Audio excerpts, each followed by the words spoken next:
La historia nos pertenece, nos otorga elementos para comprender el presente y, por lo tanto, actuar conscientemente en él. Interruptus.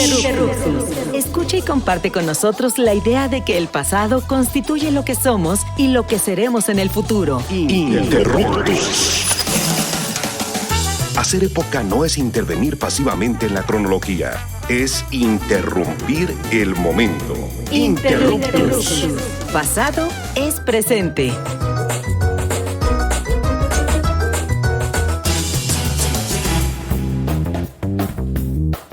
Hola, ¿qué tal? Les damos la bienvenida a Interruptus, Pasado es Presente, su programa favorito de divulgación y reflexión sobre la historia. Yo soy Misael Chabuya Cruz y hoy vamos a tener un programa que nos invita a reflexionar sobre el pasado y el presente a partir de un tema central en la sociedad, que es la educación. Pero antes de pasar a la persona que tenemos hoy como invitada y a nuestra conversación, quiero saludar a mi amigo y colega Augusto. ¿Cómo estás? Bien, Misael, bien. Un saludo a todo nuestro estimado público que nos escucha hoy, desde donde quiera que se encuentre. Así es, y bueno, como ya les anunciaba, hoy vamos a tener una conversación en lo personal muy interesante, no solo porque es de la educación, sino porque además es de la zona que yo quiero, en lo familiar, en lo personal y además en lo académico e investigativo, que es la Mixteca.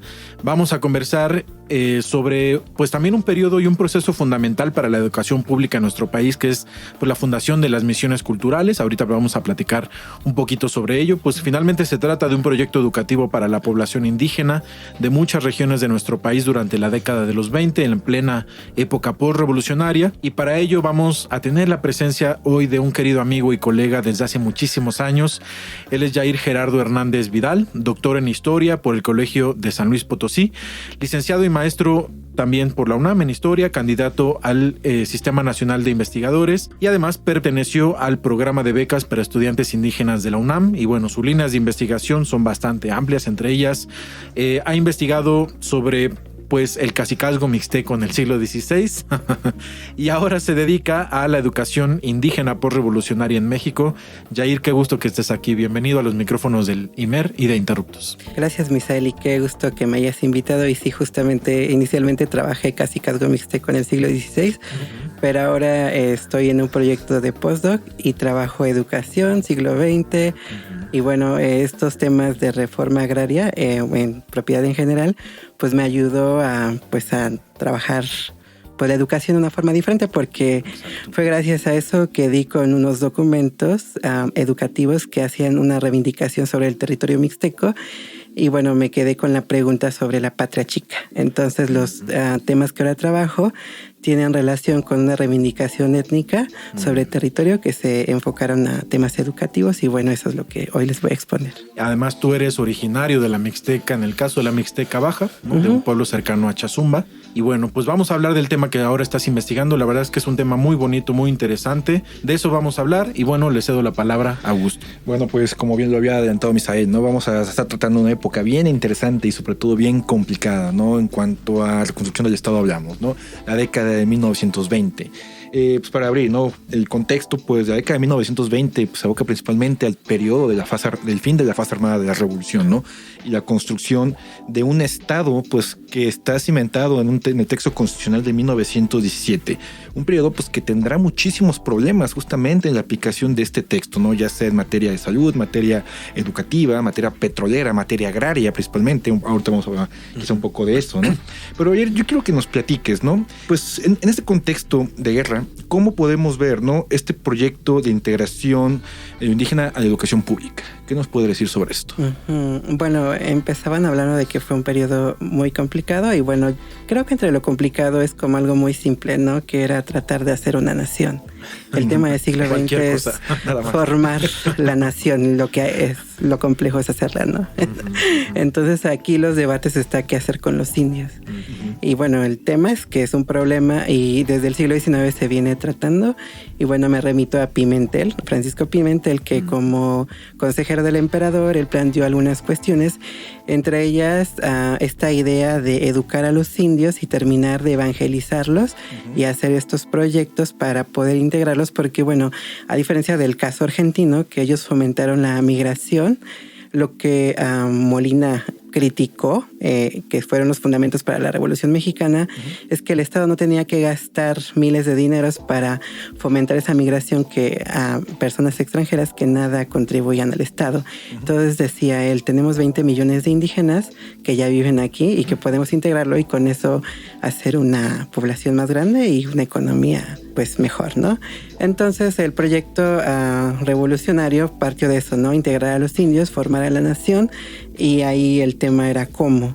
Entonces Vasconcelos tomó esta idea de Pimentel. Muchos piensan que él fue como el autor, pero no, o sea, ya se vienen dando como discusiones anteriores y se forma el programa de misiones culturales que, bueno, tuvo muchos matices, pero en algún momento, en 25, se le va a dar su carácter exclusivamente enfocado a la cuestión indígena. Muy bien, y bueno, pues hablando justamente de este proceso en el que se busca incorporar a la población indígena a nivel federal, vamos a pues hacernos como un poquito acercarnos al caso de Oaxaca. Pues en los años 20 también Oaxaca en sus procesos internos, además pues la dificultad de comunicarse a niveles federal, estatal, municipal y sobre todo de los pueblos más alejados. ¿Cómo se va dando justamente este proceso en el que se construye una idea de que Oaxaca, a través de sus diversos pueblos indígenas, tienen que integrarse a través de la educación a pues finalmente la nación, ¿no? Muy interesante la pregunta, pero difícil de responder. Y bueno, justamente es el programa de misiones culturales la que va a abrir como esta pauta. Y bueno, quiero remitir es lo que encontré en esta investigación que hice. En 1926 se plantea la segunda misión para Oaxaca y llega una extranjera que se llama Catherine Sturges. Y bueno, ella era gringa, pero planteó algo muy interesante, que era el orgullo de la raza. Y ella critica el proyecto de la SEP, entonces dice que no era necesario darles elementos de una cultura y de una nación porque ellos ya la tenían. Entonces, más bien lo que se debía hacer es preservarlo y conservar esas buenas costumbres, y bueno, y que la raza indígena tenía pues sus elementos, ¿no? Y entonces ella habla del moral y les plantea a estos profesores en Oaxaca la defensa de la raza propia. Entonces los mixtecos en esta región empezaron a armar un programa que buscó justo eso. Y bueno, fue tanto el impacto que tuvo que el gobierno de Oaxaca pues lanzó algunas, iniciativas. La primera es como en ese mismo año, en diciembre, propone el instituto. Era un instituto que era para cada cabecera distrital, como en Oaxaca ya conocemos, ¿no? Sí, entonces se da una discusión ahí, igual lo mismo sobre la raza, la nación, el orgullo. Posteriormente lanza un programa de misiones culturales el propio estado de Oaxaca, pero con un enfoque diferente. Este era para las naciones indígenas. Entonces lanzó el programa de misiones culturales para la raza mixteca y para la raza zapoteca. El primero fue en la mixteca por estos antecedentes que les señalé. En enero, febrero y en marzo, Oaxaca plantea un programa educativo para su estado que justamente va a fomentar esto. Aquí lo interesante es el contexto oaxaqueño, que no hay recurso que alcance para tantos pueblos y necesitas poner cuántos profesores para cuántos pueblos tenemos, ¿no? Entonces la solución del gobierno era pues hacer que los propios pueblos se encargaran de su educación. Entonces, como ellos no podían proporcionarlo, el discurso oaxaqueño era que se crearan comités locales, comités de padres de familia, para que ellos financiaran pues a los profesores. Entonces, tenemos un contexto local oaxaqueño, por ejemplo, cómo puedes pagar al intendente, la escuela, o sea, en todo caso podían pagarle el salario al profesor, pero ya todo lo demás se encargó pues a estos comités, y justamente estos programas educativos pues van a buscar fomentar como ese orgullo de la raza, bajo el lema hay que darle la razón al indio aunque no la tenga, para que ellos pues crearan como que ese sistema educativo. Y bueno, en ese contexto se va a dar música, poesía y muchos elementos que dieron forma al actual magisterio, que ya sabemos que es muy particular. Y pues eso. Ahora, ¿no? Que lo mencionas, ¿no? Justamente pues el contexto, ¿no? De la década de los 20, sobre todo de un proyecto que, como bien mencionas, integra, ¿no? Al indio, al indígena. Sobre todo de un periodo, ¿no? Vemos el porfiriato, en donde incluso, ¿no? Lo indígena incluso estaba rechazado, ¿no? Dentro de cuestiones del régimen. En esto, pues, ¿cómo ¿Cómo podría verlo, no? O sea, ¿cuál sería el impulso de estas misiones culturales en Oaxaca y cuál sería, digamos, desde el poder central y cuál sería la respuesta de la población indígena ante estas misiones culturales? ¿Qué nos puede decir? Habría que recordar que Porfirio Díaz era mixteco. Entonces su mamá era de Yodocono, que es la región de nuestra región. Y bueno, entonces ellos no odian a don Porfirio, al contrario, ellos, Oaxaca y la Mixteca, apoyan al régimen liberal y son contrarios a las ideas de los caudillos revolucionarios. Entonces, lo que aquí pasa es que hay, justamente Tlaxiaco, donde se va a desarrollar como que todo este entramado pues del magisterio, y la idea de la patria chica también tiene que ver con una defensa al régimen liberal. Y bueno, sobre eso pues habría que recordar que pues Oaxaca desarrolló el municipio con la agencia municipal, que son para poblaciones menores de 300, que es como lo que ahora se conoce como usos y costumbres, pero corresponde a una realidad que los gobiernos liberales, entre ellos Juárez y Díaz, impulsaron, que claro, no cuajó en el resto del país, pero al menos en la región de donde él era pues más adecuada. Y bueno, es un tema complicado porque rompe con ideas nacionales y bueno, finalmente pues los indios somos de diversas maneras, ¿no? Los del norte como más del norte. Esto es bien interesante porque entonces Oaxaca se plantea como una situación completamente aparte de la federación en términos de una autonomía municipal, si es que como tú lo planteas, ¿no? Vamos a regresar con esta idea. Vamos a ir a una breve pausa, amigas y amigas. No se vayan, estamos conversando con el doctor Yair Gerardo Hernández Vidal sobre misiones culturales y educación indígena durante los años 20 en México. Volvemos. La historia es nuestra, porque la hacemos todos los días. En un momento continuamos. Interruptus. Pasado es presente.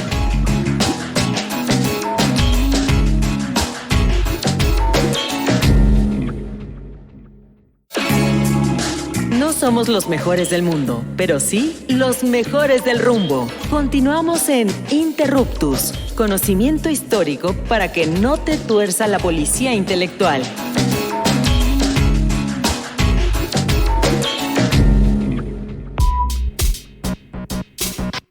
Amigas y amigos de Interruptus, regresamos al segundo bloque de nuestro programa. Estamos conversando sobre educación indígena en el México posrevolucionario y las misiones culturales durante los años 20 en Oaxaca, con el doctor Yair Gerardo Hernández Vidal. Bien, y como platicábamos un poco antes de la breve pausa que hicimos, Oaxaca pues tiene una particularidad justamente por su organización interna y bueno, los 3 niveles de gobierno, como se les llama ahora muy clásicamente, ¿no? Pero a mí me gustaría preguntarte, Yair, pues, ¿quiénes son los actores sociales que están involucrados en este proceso de construcción de una educación pública indígena a través de las misiones culturales, ¿no? Los inspectores, intelectuales mixtecos, también maestros que van a empezar pues a tener una participación pues fundamental, sobre todo en este primer tramo de la educación indígena, a raíz de un caso que tú has trabajado, que es el caso de Ramón C. Robles. Bueno, sí, este personaje es muy interesante. Justamente fui a su tumba.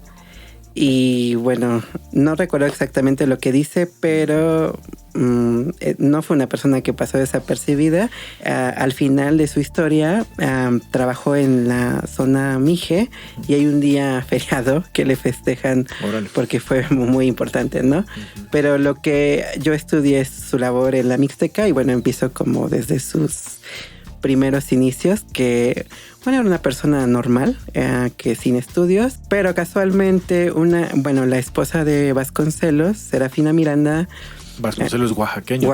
Sí, claro, hay que recordar que es oaxaqueño y se casa en Tlaxiaco con una mujer de Tamazulapan, muy cercano a Yolomecat. Y bueno, ahí se entiende que empezó como que un vínculo y se dice que una persona, Velasco, convenció a Vasconcelos de que la primera misión en un pueblo indígena se realizara en Yolomecatl.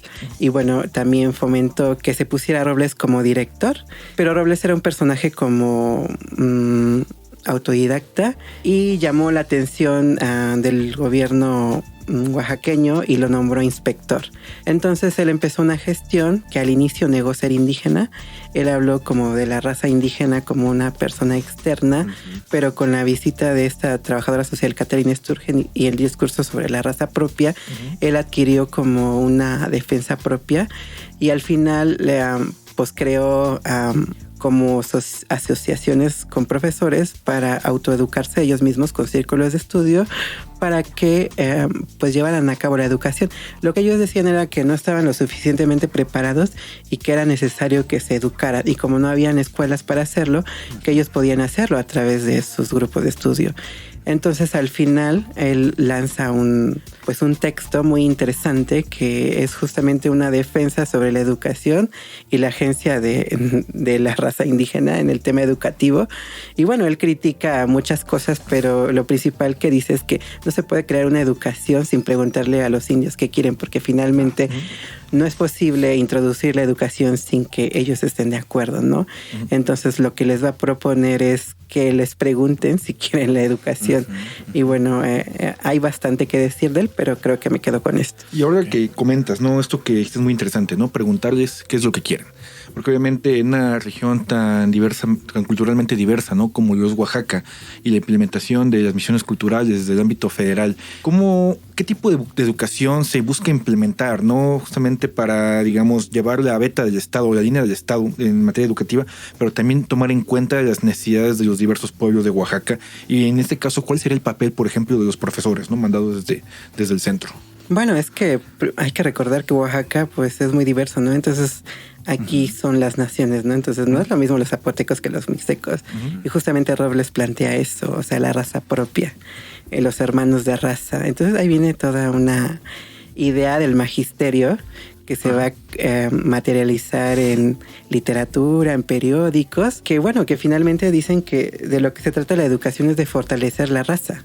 Entonces ellos solicitan una escuela normal que integre una educación que esté pensada en ellos.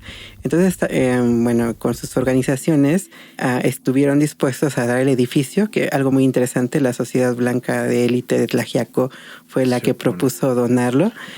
Y los pueblos propusieron becar a sus alumnos, bueno, a integrantes de sus comunidades, para que ellos aseguraran un profesor.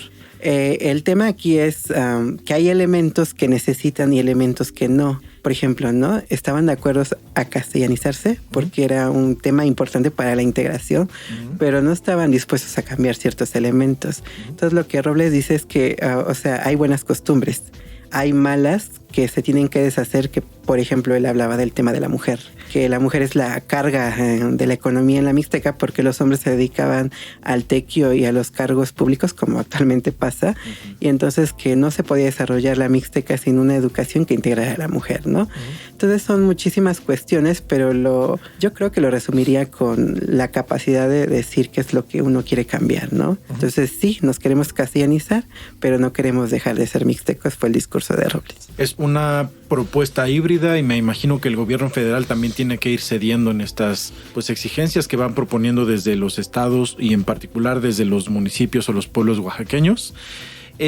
Bueno, ¿cuál es el impacto justamente de esta educación en la población mixteca o en varias otras naciones indígenas del estado de Oaxaca? Se puede decir inclusive que este primer impulso de la educación indígena a través de las misiones culturales se podría como trazar como una especie de inicio de este movimiento tan reconocido nacionalmente del magisterio en el estado de Oaxaca, haciendo como a lo mejor algún ejercicio de interpretación.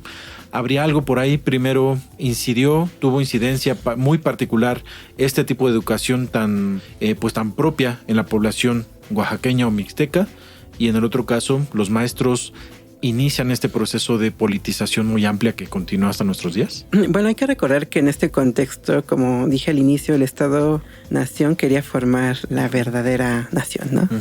Entonces, cuando llegan estos comunicados a la SEP, Rafael Ramírez responde, pues no, lo cancela todo. Y entonces, pues nada de esto que ellos querían, pues se hizo. Pero lo interesante es que el gobierno de Oaxaca dijo que sí. Entonces no se hizo la normal, pero fomentaron otras cosas, ¿no? Se crea el Instituto Industrial Mixteco, que se funda con fondos de cooperaciones de los pueblos y se inicia como a fortalecer el magisterio. Se les da un periódico con un título en mixteco que se crea, lo que te digo, la literatura. Pero a partir de ahí, Oaxaca toma una distancia al programa educativo federal y ahí sí sería como que uno de los orígenes de estas particularidades del magisterio en Oaxaca, ¿no? Que se dice, tiene indígena, pero no sabemos qué tanto, no sabemos cómo inició. pero también hay debates en la historiografía que piensan que la educación se creó a partir de las leyes y que los indios fueron actores pasivos. Y bueno, el caso de Oaxaca pues muestra que sí tuvieron una influencia, ¿no? El gobierno de Oaxaca tuvo que dar una solución a estas demandas y bueno, al final pues tenemos a este magisterio que responde sí a políticas del estado de Oaxaca y federales, pero tiene un aspecto muy particular. Que es la capacidad de agencia, ¿no? Claro. ¿Qué pasó con esas misiones culturales antes de ir cerrando este programa? ¿Hasta cuándo duraron más o menos? ¿Cómo se va dando ya la última evolución de este periodo que tú estudias, que es muy particular? Sí, bueno, las misiones culturales pues fracasaron. Al final han dicho que era una inversión que no tenía sentido porque llegaban a una comunidad pero no había un seguimiento, ¿no? Entonces cambiaban a otra y pues no tenía sentido estarla repartiendo y con el gasto que se generaba, bueno, en las misiones federales, pero las misiones de Oaxaca pues solamente se hicieron la de la raza mixteca y la raza zapoteca porque Genaro Vázquez, bueno, él se dijo ser zapoteco y mixteco y bueno, ya no se replicaron porque también hay que recordar que fue un gobierno interino. Lo que sí se tomó para el programa educativo del estado muy particular y esa es la herencia que nos queda. Muy bien. Nos hablas de que entonces el gran proyecto educativo oaxaqueño va en cuanto a las dos grandes razas, la mixteca, la zapoteca. Se da un proceso de castellanización que después se continúa. E inicia este proceso en el que hay esta incorporación de los indígenas o de los indios a la nación mexicana. Pienso que también en esta época pues están llegando muralistas, ¿no? Que van al Istmo de Tehuantepec. Está, digamos, como en el proceso de construcción estética, discursiva de la Revolución Mexicana a nivel federal y que, bueno, Oaxaca tiene una presencia pues importante, ¿no?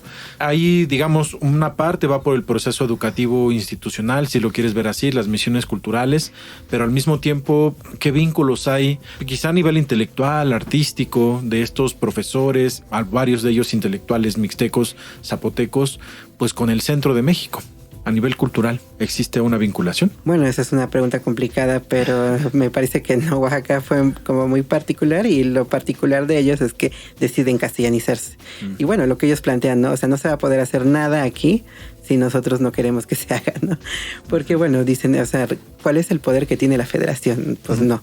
¿Y cuál es el poder que tiene el estado? Pues no. Entonces, los municipios tendrían que ellos que encargarse y si ellos no están convencidos y si las autoridades locales no están de acuerdo, pues no se puede hacer nada. Entonces, el proyecto de Oaxaca, bueno, el proyecto del magisterial es convencer, dialogar con las comunidades para pactar que se introduzca a la escuela y sobre todo en lo que coinciden ellos es en querer adquirir la lengua castellana. Y pues es un tema bien interesante, ¿no? Y sobre todo pues esta cuestión de la castellanización y pues una lástima, ¿no? Que no se haya podido implementar ese proyecto, ¿no? Pues como lo comentabas, pues tenía intenciones, ¿no? Muy interesantes. Bueno, pues amigas y amigos, hemos llegado al final de esta emisión. Así que gracias al doctor Yair Gerardo Hernández Vidal por estar conversando con nosotros sobre este tema tan relevante para el pasado y el presente de la educación en nuestro país. Yair, pues muchísimas gracias. Los micrófonos del IMER y de Interruptos siempre están abiertos para ti. Gracias a ustedes. Gracias. Y también agradecemos, ¿no? Como siempre, al Instituto Mexicano de la Radio por este espacio que es público y en particular a Sergio Vargas que nos acompaña en los controles técnicos y como siempre a nuestro productor estrella, el buen Hernán Nájera. Los invitamos a participar con sus preguntas y comentarios a través de las redes de Radio Ciudadana y a través de la página del IMER que es imer.mx/programas. Hasta la próxima. Interruptus. Los esperamos la próxima semana para seguir indagando en la diversidad cultural y social de México, desde la mirada histórica. Interruptus. Porque comprender nuestro pasado es primordial para entender nuestro presente. Interruptus. Pasado es presente.